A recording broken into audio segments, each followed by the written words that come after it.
اے اللہ ہمیں نیک بنا دے، 5 وقت کا نمازی بنا دے، سجدوں میں دل لگا دے، تلاوت قرآن کا شوق دے دے، حرام دیکھنے سے بچا لے، حرام سننے سے بچا لے، حرام بولنے سے بچا لے، حرام کھانے سے بچا لے، سنتوں والی زندگی عطا فرما، گناہوں والی زندگی سے ہماری جان چھڑا دے۔ اے اللہ بندے تیرے ہیں مولا، آج توبہ کی ہے، اللہ توبہ پر استقامت بھی تو ہی دینا۔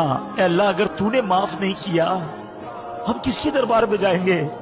تیرے سوا کون ہے مولا؟ کس سے معافی مانگیں گے؟ کوئی اور نہیں جو ہماری بخشش کر سکے، کوئی اور نہیں جو ہمارے گناہ معاف کر سکے۔ اے بندوں پر ان کی ماؤں سے زیادہ مہربان مولا، آج معاف کر دے، آج معاف کر دے۔ اللہم انکا عفو کریم تحب العفو فاعف عنا یا کریم، فاعف عنا یا غفور۔